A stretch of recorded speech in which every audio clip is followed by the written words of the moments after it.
Hello and welcome to Stretford Paddock. This is Off the Bar, brought to you by Green King Sport, but more about that in a little bit. Today, we are going to be talking about Erik ten Hag's secret weapon, or weapons. Right. Because, you know, every other week I like to get you on ESD and tell you why things might be all right. And we won our last game, so that means I've got full license to look at the positives. Yeah, but we didn't win it in 90 minutes. But that's still a win. See, it's straight in with that. That's even better. It's raining on your parade. Stephen Howson, of course. Jay Motti also here. How are you, Jay? I'm all right, man. I feel like I'm in the middle of you two. Yeah. Both physically and metaphorically. Go on then. Whereas Steve's the cynic, and like he's not going to get carried away from a 97th minute winner against Brentford. Yeah. You're Mr. Positive. You're like, let's all Deluded. Yeah, hold hands across the ocean. I feel like I'm with you. Delusion. I'm with you at certain points. I'm like, I can't, and then I'm with him. I'm like, it is a bit rubbish. I watched us win a treble, Joe. I know. Yeah. So did I, just about. I'm watching my David Beckham documentary going, oh. Well, let me lay out some points for them, because it's not about delusion. Finish the wank, though. My feeling is, it's not that I'm saying it's going to be amazing. I'm saying if it is going to turn round, because we all hope Ten Hag. Sell it. Do what he does. We all sell it, right? No. He's the worst one for doubling down, backing himself. If it is going to turn round, which I think it will, because I trust Ten Hag and I think he's a great manager. If it is, this is how it's going to happen. I want you to sell it to me. Right. He's going to turn it round. Right. Get him on his single. Right, yeah, get us out of this shot. Get him on his single. Get us out of this shot. Tell us how we're going to win the title this season. No, I'm not saying that. I think Erik ten Hag will turn this around. 5 reasons we're going to win the league. Go. And if he's going to turn it around, Champions League. I've got the reasons why. Okay? Do you know what I mean? Because we can all sit here and go, oh, here's how it could all go to shit. We've seen United lose 4 of our first 9 games, or whatever it is. 5 of our first 9 games. However, you can't caveat it with, if we turn it round, here's why we did it. Did we win games, Joe? We will do. There we go then. Right. Like, you can't have that. You can't have that. Of course you can. I think, right. Fucking Christ. I'll do it for you. You've sold me. Right. I think he will turn it around. Me too. I think we are going to win at least 2 trophies this season. I honestly think this season, there's no middle ground. I either think, not that we're going to win trophies, but we either have a decent season or Ten Hag is sacked. I don't think there's a 7th and he keeps his job option here. Do you remember what he said before the Galatasaray game? Top 4, go for some trophies. Do you remember what he said before the Galatasaray game? And we all agreed. Right? He said United, right, could actually, we could win the Champions League, or we could lose every single game in the Champions League. Like, you don't know what this team is going to do. Yeah. And then later on that night, we lost to Galatasaray at home. Like, and I was like, you just don't. There's like, we only just lost. Do you know what I mean? That's what I'm saying to you. We only just... Right. Here's my point. We only just won.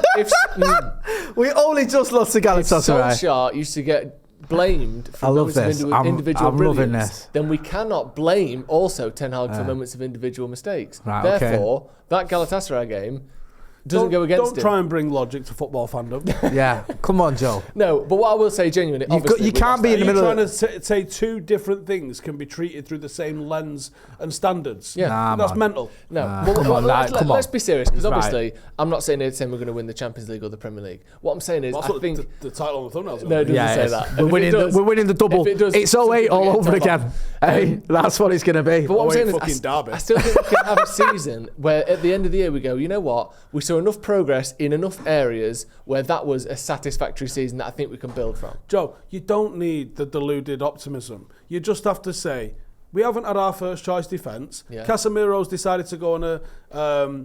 I've just got Gary Neville in my head. Gary Neville discovered fucking weekend breaks and decided to call them mini retirements. You've got Sancho, fucking Anthony's Greenwood trifecta of carnage going on up front. Yeah. The goalkeeper's decided to really fucking make it difficult for himself to settle in Manchester. You've got every section of the team, including all his new signings, deciding to get injured and fuck about. Yeah. It's just a bit of a shit show at the moment. Mm-hmm. It will get better. Yeah. 100, because it's almost bottomed out. Yeah. So just by law of averages, it'll bounce up a bit. Once he gets the back 4 back, I expect better results. Once Hojlund actually starts finding the net, because I think he's looked really good, the results will get better. Once Kobe Mainoo can maybe give Casemiro a weekend off so he can go fishing or something and then come back refreshed, it'll get better. Once we decide to summit with right wingers, I'm not talking about Keir Starmer. It's gonna get better. Yeah, Oh, exactly. do you know what? So let's break that down Superb. into slightly more sort of chewable parts then. So let's start with Rasmus Hojlund, because I think he's one of the few things this season where you go, not every performance has been 10 out of 10, but on the whole, he has played well for Manchester United. He's our top scorer in the Champions League with 3 goals. I'm sure you saw that little back-heeled, sort of almost like stomped back-heel finish in training for Denmark over the international break. Just looks like a proper striker for once. He scored 3 goals. He's had 2 more disallowed. He's getting tap-ins. He's running from the halfway line. He's scoring headers. He's doing all the things we wanted to see. Look, we can extrapolate. What do you make of him so far? A big positive. Yeah. Like you can what game was it? Can't remember which game it was. At some point over the last week, might have been Galatasaray actually, where he scored that trick, but not quite. Yeah. One of my mates, Ben, texted me and said, if we'd have paid 200 million for him, it's going to look like a bargain in 10 years. Love that. Yeah. He's got so many things that strikers we've had over the last decade haven't had. Like Fitness. he's got fitness, he's got legs, he's got pace, he's got pressing, he's got youth. Yeah. Like he's got youth. Yeah, sorry, he's got youth. Blonde hair. He's got blonde hair, which we haven't had in any of our strikers. Last time we in the signed a last blonde hair decade. striker. When was the last time we signed a Erik blonde hair? Nevland. Wow, knowledge. There you go. I might even be right. I hope you are. I hope to God you are. People get in the comments, let us know, is Steve right? I can't think of any. I can't. So, but he's got like a lot of. We've obviously he's not got Forlan. Oh yeah, Forlan. There you go. That's the one. That is it. That's going to be Forlan, isn't it? But to have this combination of things, and he's 20 years old, and he's not an old 20. I know that's, but you look at Wayne Rooney. Fucking what? Well, let me explain. So you look at Wayne Rooney. Yeah, about 200 appearances. 200 under his appearances, belt by 20, top yeah. flight. Look at, Erik Ten Hag's almost the equivalent. He's 55, but he's not an old 55 in managerial terms, or 52.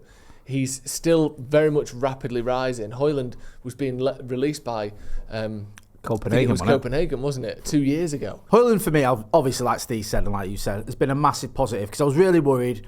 A striker coming into United, if you don't hit the ground running, it becomes a narrative. Oh, he's not scoring goals, he's not doing this, he's not doing that. He's doing everything we wanted him to do. The problem is his 10 teammates aren't really doing anything, or most of them anyway. Yeah. So that's the issue. So it is a positive, and the fact he's 20 years old, and we hopefully can have him for longer than 2 years. Not me, stop pointing at me. Sorry. I'm not him. Well, you know, you're his mate, aren't you? So I've never met the man. Don't need to. Yeah, don't need to. Do you know what I mean? He's still his bezzer. He did like an Instagram post. Well, there you go. You're practically brothers. That's what I mean. Come on. So that is a positive. He's doing what he needs to be doing.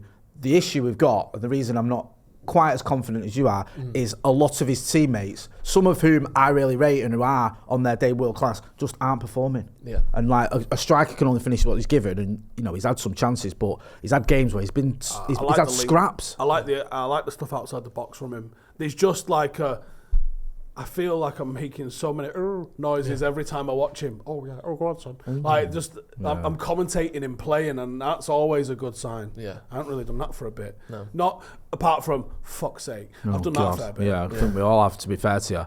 So yeah, no, Hojlund, brilliant, loving it so far. Yeah, and his hold up play and stuff as well has impressed me, because that's something that not always younger players have. Boy, yeah, but he's big, he's strong, and he's heavy. For it's weird with 20. Hojlund. I almost feel like his teammates have got to adapt to him rather than he's got to adapt to his teammates. Yeah, I feel like it's the other way around. Like people, like when Andy Cole came to United, you remember this better than anyone. He had to change his game a little bit from the way he was at Newcastle. You're not just running at the box and getting on the end of things. You've got to do other stuff as well. Sometimes you've got to drop deep and you've got to link up with your strike partner, which obviously he did to. Can I just say? A brilliant. I fucking love Andy Cole. Right, go on. That's all I want to say. Right, well said. I couldn't agree with anything more. With Hojlund, it was like, is he going to slot in and be able to fit in his team? I think his teammates are realising, no, we need to start doing things differently. We need to start getting balls into the box. You see Marcus whipping in across because someone's in there who's going to head it.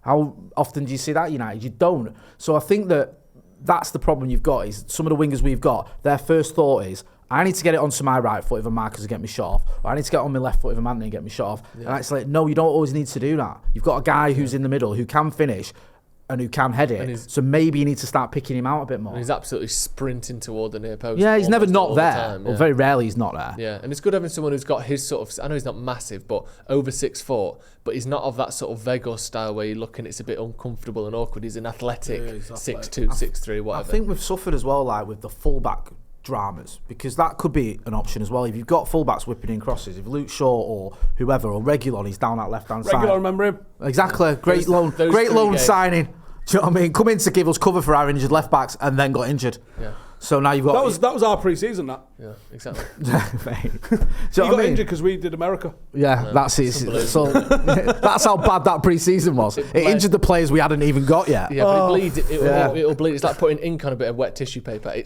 just bleeds across the whole squad. And we've got more reason to be positive, Steve. More reasons why this is going to turn around. I got a question for you. Go on. If you had to take one member of the squad on a date to Nando's, who and why? One member of the squad to Nando's. See, it's a shame we don't have Erik Bailly anymore, because he was obviously my first answer for all these questions. He was going to give you the biggest laugh, and he's been entertaining. I did think Onana. Onana's in my top 3, I think. Yeah, because he is a bit wacky. Yeah. And he's, you know what I mean? He's going to be sat there bored, are you, with Onana? It's quite a character, isn't it? Do you know what I mean? If you took someone like... But I've said Onana, so you can't. Right. Lindelof always seems like a decent bloke. Oh, fucking bore off, Joe. Joe. What? Lindelof. All right, who are you picking then? Not Lindelof. What, who are you having then? Onana. Yeah, but you've already picked him. We all wanted him. No, you can't just go, well, Onana's gone, Lindelof then. Fuck off, Joe. All right, then. All right, pick a better one then. Harry Maguire. As if Lindelof was the top of your fucking list. Harry Maguire then. I'll take Harry Maguire. I'll take Harry Maguire. Bro, come on. You can't Harry Maguire's putting ketchup on it. You're not taking Harry fucking Maguire. Now remember that. He's used to that. Let's not do that. We've done this already. I like Harry Maguire. Right. But Lindelof and Harry Maguire are two of the beigest players you could have picked. Come on. All right, then who are you picking then? Wait, one of the... What, you mean you're putting ketchup on your fucking Nando's? Yeah, it's just a thing. You won't understand. I don't understand. No. You wouldn't. No, you won't understand. I told you. All right, then who are you picking? I'm taking someone like Garnacho. No. He's a bit lively. He's got something about him. You sat with a 19-year-old in A 19-year-old, yeah. Like, you're about to be on the front page of the Daily Mail. Why? With a black and white photo and it says the word groom. Why have you made it seedy? Hey, why have you made it seedy? Just because I'm going with a teenager to Nando's. It's not the first time this week. I mean, what? Yeah, exactly. Just pick someone who you can have a chat with. Can we have Steve Single when he does that face? How about just outed himself as a No, I didn't. To be fair, anyway, we should move on. I was going to say my daughter, but she's not a teenager yet. It's next month. Why don't you pick someone sort of more your age, like Steve McLaren? Yeah, he was going to spin it out. Yeah, still there. Steve McLaren's got some stories, He'd be good. He would genuinely. Yeah, but that's cheating. And he's known as a bubbly guy. That's cheating. That's cheating because I didn't think the coach was an option. Yeah, he's in the squad, innit? Oh. And also, he's already in Nando's. He's just there permanently, I reckon. He's got a little plaque on next to his seat that just says Gaffer on it, and it's only Steve McLaren's allowed to say. Right, so you're going Maguire or Lindelof? Yeah.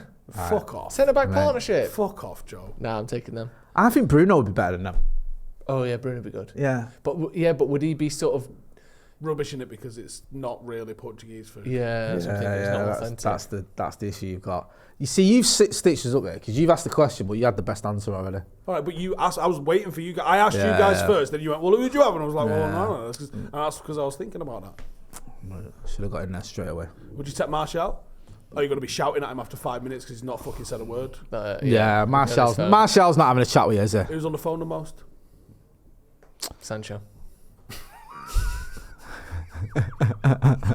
That's my guess. He's not going to be on time either, is he? No, you're sat there waiting for 3 hours. Hey. And he's going to be on his phone. Yeah, he's just got chats here. You're going to have to pick up the bill. It's going to be horrible. To be fair, it was Garnacho that left early that pre-season game, wasn't it? Yeah. When Ronaldo went, we were like, oh, fuck it, we're going as well. And we just left before the end. But we'll get into some more reasons why we can be cheerful. And 10 Do you know who I'd have actually? We need to get to this. I'd have actually. Delo started doing bits on like on social media. Scene? No, on social media he started. He's got a bit of personality. He has actually. Yeah. Yeah, Delo's a decent shout. I quite like him. Yeah, and he knows us. He sort of is aware of who we are. He's a good guy. He actually knows us. Yeah. So it might be worth a chat. Diogo, fancy Nando's? Oh. Alexia will inbox him in a minute. Alexia loves chatting to Delo on Insta. For the 23-24 season, Jay, Off the Bar is sponsored by Green King Sport, where football is more than a game. It really is more than a game. Green King Sports venues are showing every single televised United fixture this season. So instead of watching it at home on your own on a little dodgy stream on your phone, get down with your mates to a Green King Sports pub and watch all the action. Green King Sport have just recently launched the Green King Sport Instagram page, which will be the home of fan content, deals and competitions all the way throughout the season. Drop them a follow and you won't just be the first to know about all this, you'll be helping out Stretford Paddock as well. If you want any of those links that we've just talked about, they're all in the description below. Right, so it's not just, Rasmus Hojlund looking positive. The other thing we've got, and you mentioned it before, Steve, so you can't now pretend that just because I'm saying it don't count. Injuries, big injuries, and people coming back soon. Rafael Varane was close to being back at the weekend. We'll be back after the international break. Kobe Mainoo was almost ready to play in that behind closed doors game against Barnsley on Tuesday. Not quite ready yet, but then he'll have another week, so he'll be close to coming back. Serge Reguilon should be back in the squad, sort of slowly building some semblance of a back four. That's going to make a big difference, isn't it? You mentioned it before. Come on, Steve, come with me. That's going to help us win more games, surely. Sergio Reguilon coming back. Sure, Jay. He was our best player against Bayern Munich. What are you on about? That's going to be the bonus, the boost we need, bro. I think that's the case. I think the first choice, first team players coming back obviously helps. Controversial. Yeah, call me old-fashioned. But you say the controversial, and it is sort of being joking. slightly But tongue in then, cheek. if you look on social media and you look at pundits and you look at a lot of journalists, no one talking about you would think that, well, you just got to win anyway, even when all of your best players are City fit. have just lost Rodri and shit the bed. They've lost Every Rodri? game. I can't believe I've not heard about that. Serious? Exactly. Yeah. Well, they've lost 3 and 4, which is actually worse than what we've done. Yeah. Kind of. We'll take that. Yeah, it's worse because we're not with the it. treble winners. Yeah, exactly. Pathetic. The big bonus for me with some of these injuries is getting players who play in that position. Yeah. Like Sergio Reguilon, I know I was joking. Crazy. I know it's crazy. It's just... Well, I can't just play midfielders at left back. I know. A bold tactic, it might just work. But Reguilon, who is a left back, playing at left back, means you don't have to put Amrabat there, or even Delot, who's not really a left back there. You can put Delot back at right back, Amrabat back in the middle. Rafael Varane, obviously, is probably arguably our most talented centre-back, maybe in Martinez. So getting him back helps as well. And then you're not having to rely on 35-year-olds or whatever. So it does make a big difference to get that. What is Johnny Evans' life at the moment? Amazing, isn't it? Yeah. Just fantastic. I mean, fair play to him. He's done well when he's playing. I don't mean to have a dig at him. It's just not Absolute ideal. fairy tale. That wasn't a dig. No, it's not ideal, but yeah. I'm sure even he's going.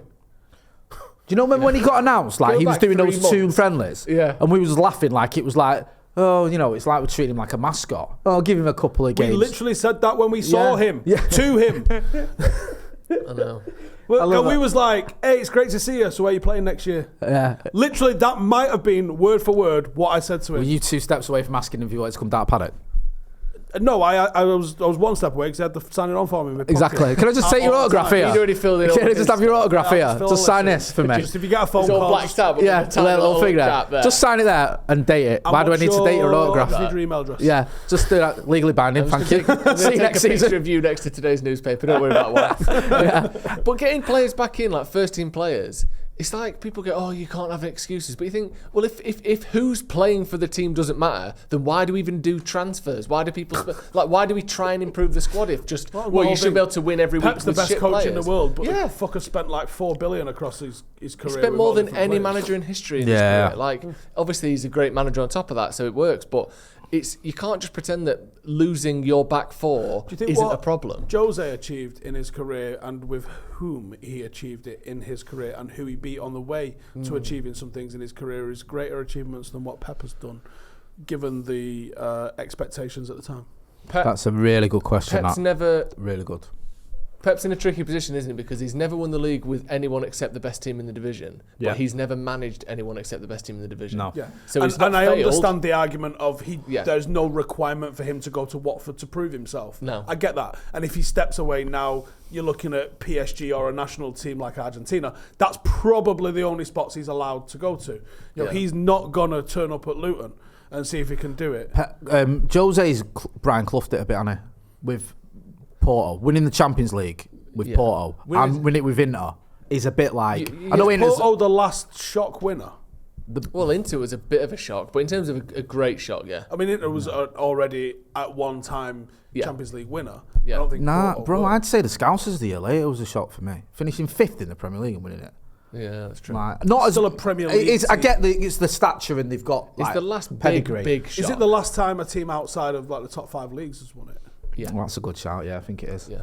It's probably, to be fair to you, yeah. Like Chelsea did it when they finished 6th, but again, it's still a club that have spent £1 billion on transfers. So I think Jose at Porto, and also winning a treble at Inter. Yeah, with that Inter team beating that Barcelona team, who were it was cast off. That was the 2010 Inter.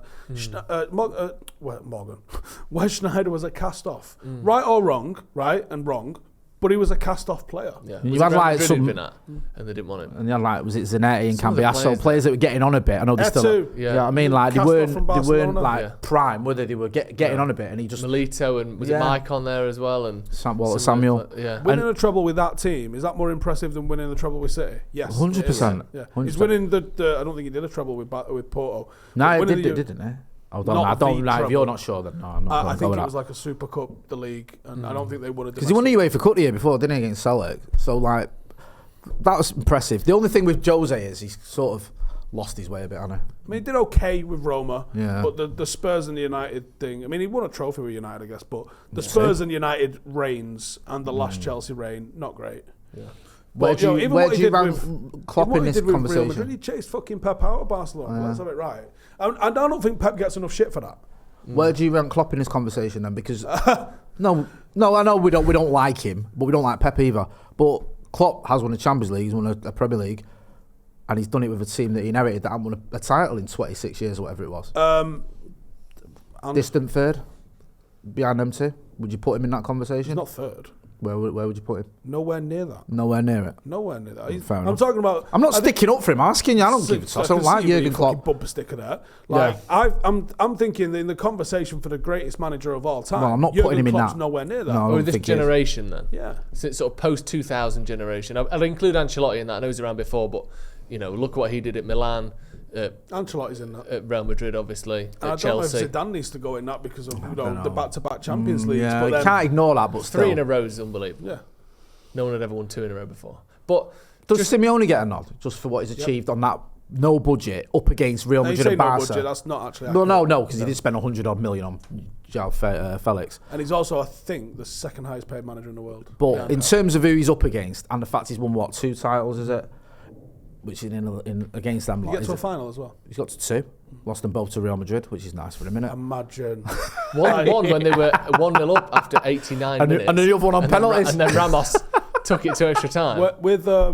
I wonder what the that's so bad. City Council of Madrid was like. There's going to be a parade. We don't know if it's red or white yet. It's easy for them. That's perfect. Just book the day out. We'll just repaint the bus. Wow. Let's move on a little bit then, because I want to talk about some other players. So I'll come up with another question to derail it in a minute.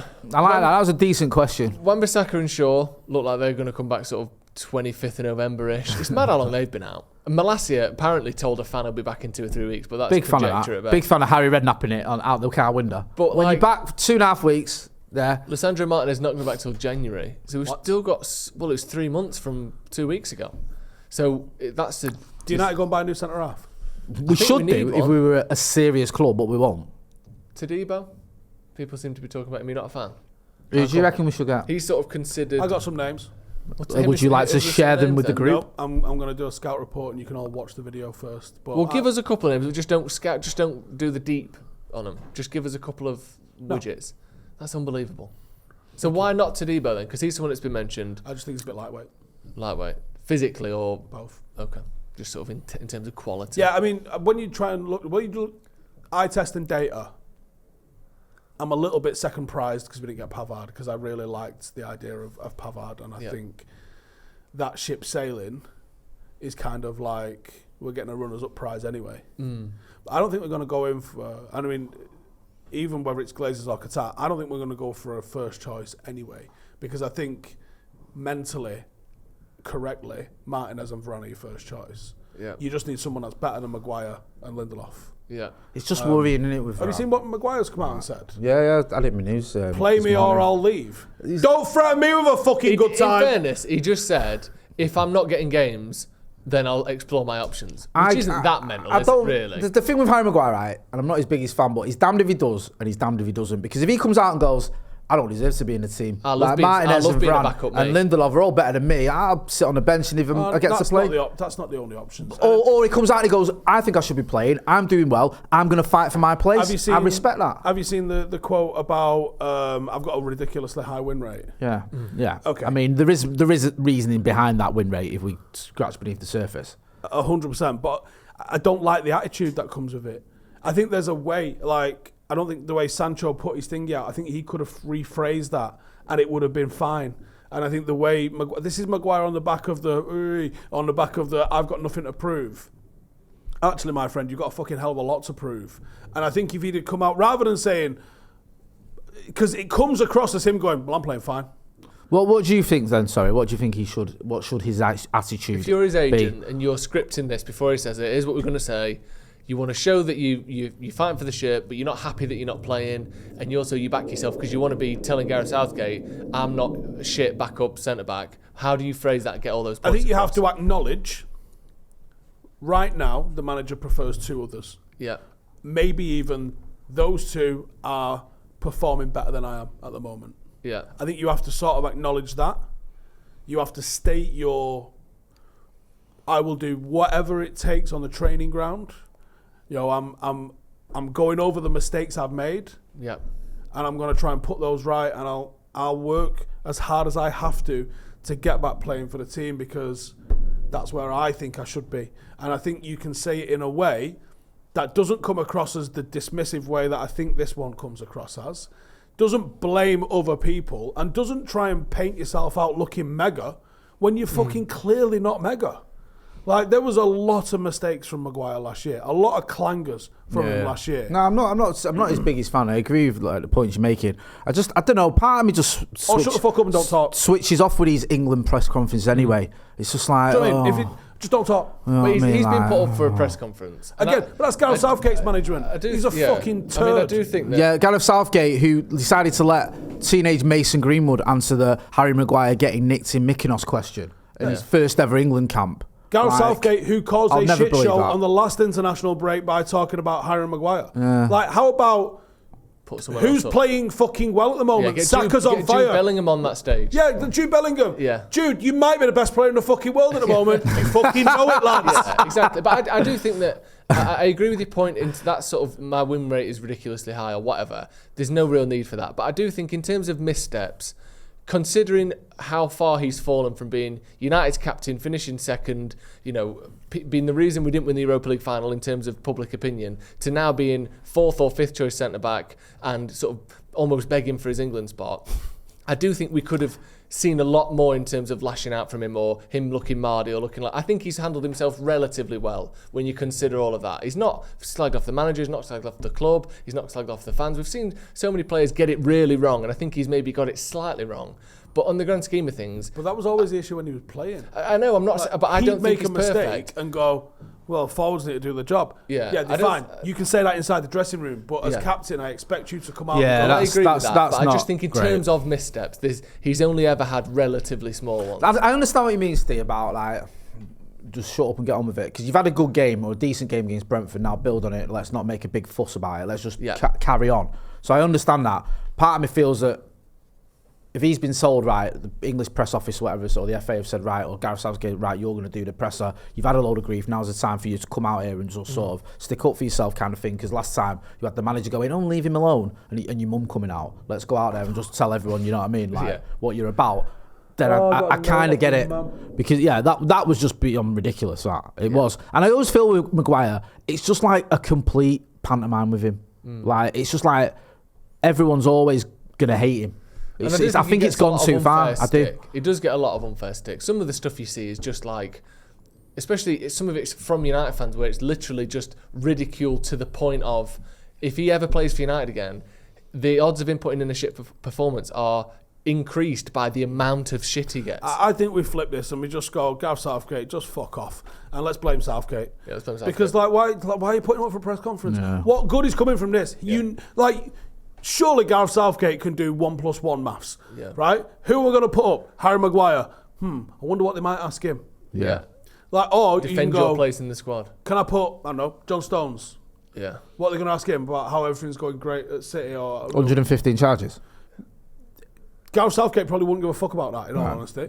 No. Or you go, Jude Bellingham is the Jude Bellingham, you've nailed it, that one. Yeah. 10 out of 10, it was him anyway that said that. Yeah. Like, Jude Bellingham is like, if you want positivity ahead of a game, we Jude, were talking about him, weren't we? you might be the most informed fucking footballer on the planet. His first 10 games for Real Madrid, he's got 10 goals, 3 assists. Ronaldo had 10 goals and 2 assists in his first 10 games. And 7 man of the matches. It's like you said, sorry, I thought it was him, but you're right. It's as good a start to a club career as anyone's ever had. Oh, by the way, he's a midfielder too. It's unreal. Like the amount of positivity that creates. Or Saka, you're flying in the league at the moment, you're getting loads of fucking plaudits. Equal top, have you seen that? Yeah, equal top's a new thing.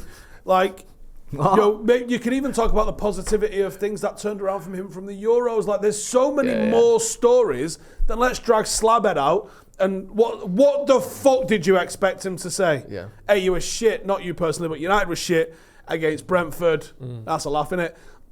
Hey, do you reckon you're going to fucking play for the team with or both what? England and Man United? We should be relieved that Gareth Southgate didn't put Ivan Toney up for interview or someone. Yeah, someone who's not even in the squad. Of a clown. Paul Gascoigne. Yeah. Just if we want to frame it another way, a third way, if you will.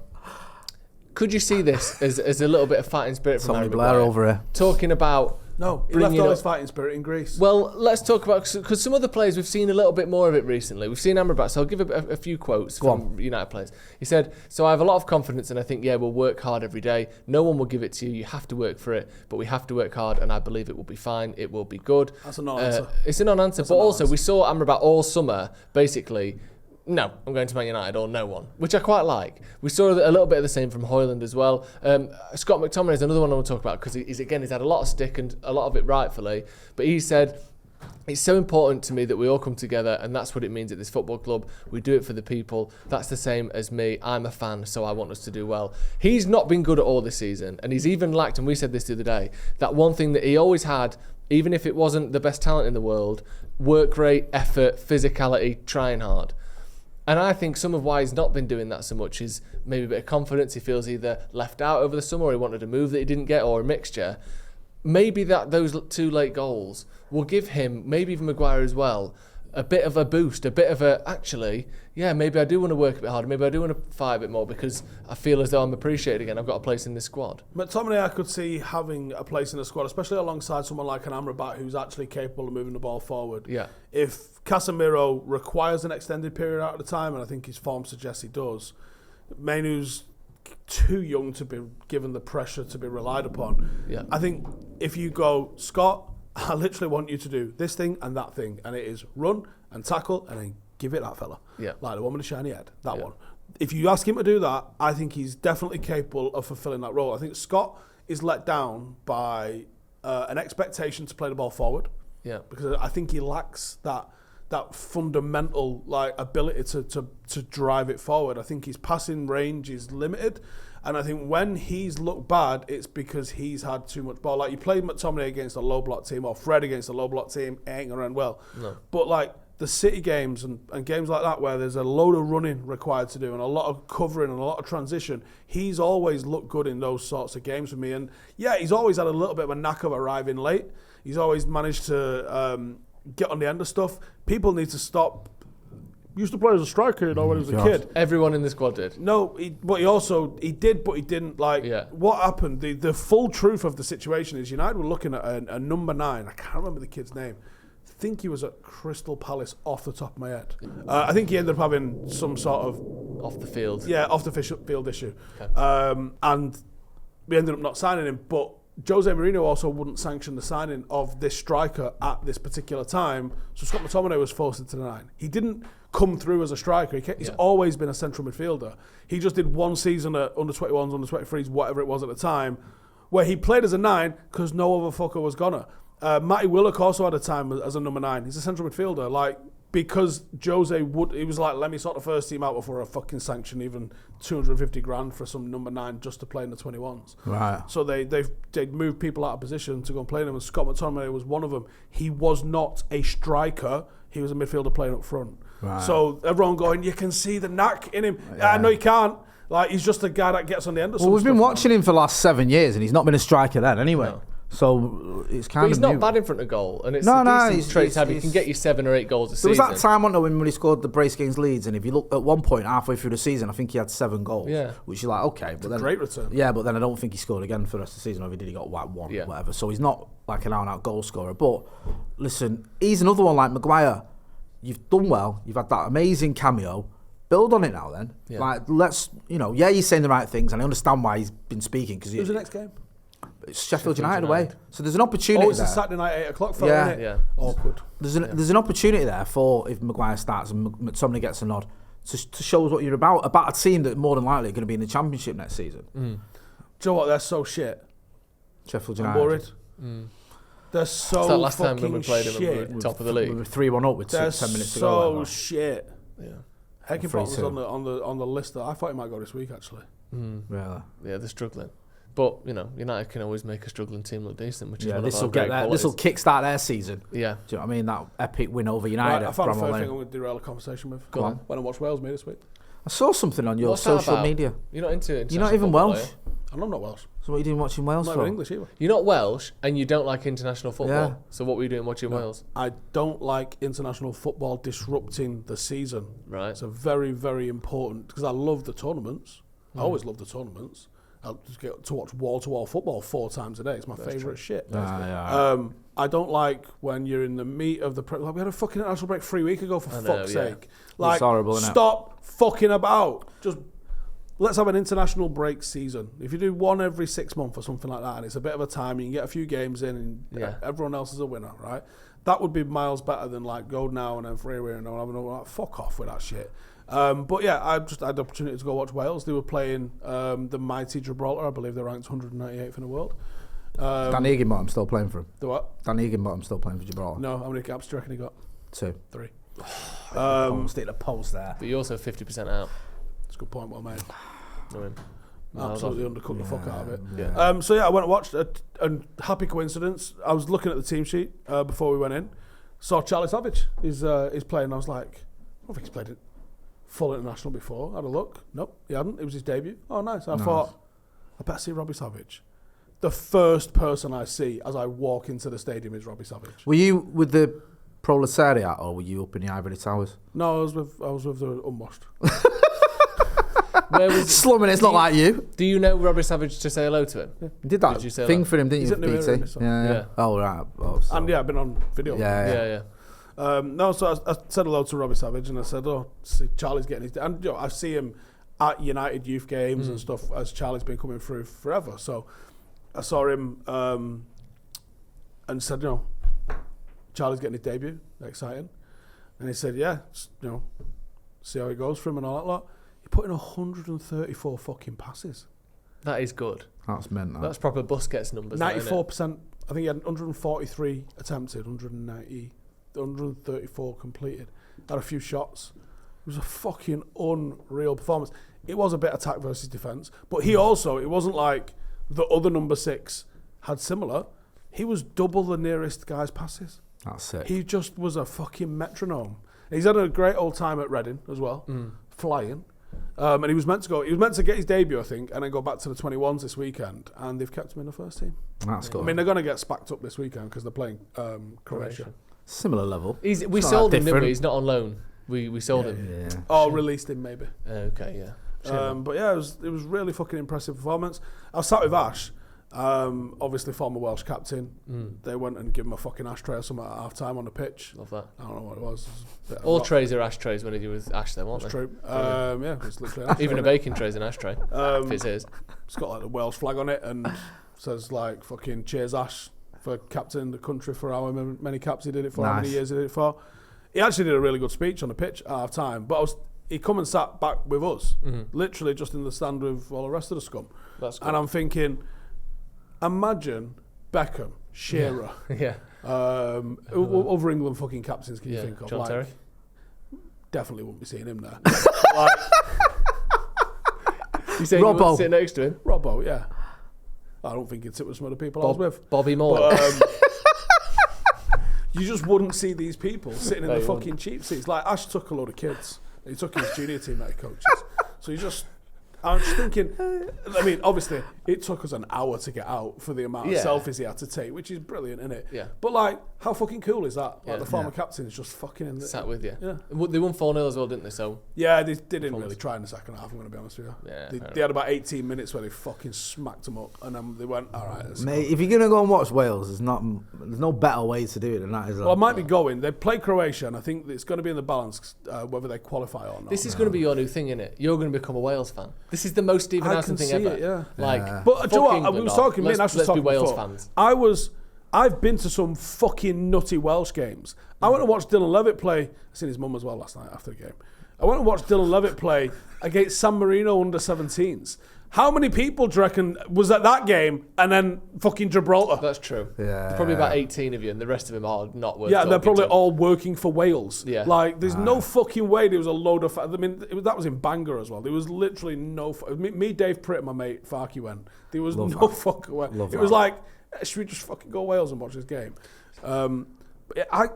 I don't have any affinity to England. I don't have any affinity to Wales, apart from I'm doing my coaching badges there now, so at some point I will probably wear that shirt for a fucking course or something. Yeah. I know what you mean. I've never been a big England fan, but obviously when the football, World Cup's on, I want them to win. I do want them to win. I'd like Wales to get there, because it means Ash gets to come to the fucking Germany with us. That's true. Hey, not bad. Decent. What are you doing this weekend? Except being absolutely positive about the future of Manchester United, like me. Yeah, that's it. That's what I'll be I'm doing. going to sit in a sensory deprivation tank till United play again. Just lay down in some black water until United are ready to play. Yeah, I'm just going to sit Have in you done the sensory deprivation tank? No, too expensive. Have you done it? Obviously. They're like 130 quid a go. No, they're not. Where? There's one in Ancoats. Yeah, but that's just a dirty washing basket full up with sewage. What do you do it for? Like, what's the reason for it? Just, well, a few different reasons, but I'm sure you know more than me. The first one I did was in Wrexham, weirdly. I drove all the fucking way to roads Wrexham. lead to Wrexham. And Wrexham's on the road to Rotterdam. There you go, you see. It is as well. So, the first time I did it was probably 15 years ago or something like that. Yeah. And I thought it was really cool, but then I was like, I'm not driving all the way to Wrexham to do this again. And it's like, I'm a bit highly wired. So, a sensory deprivation tank to actually relax and spend a bit of time actually relaxing, I thought was pretty good. I went to that one a few times. And then I had a fucking really, really weird experience with a guy that had the spacers in his ears, and I never went back. But I would say... Did he want to get in your tank with you? No. It was the spaces in his ears? Spacers. Right, yeah. You have to tell us.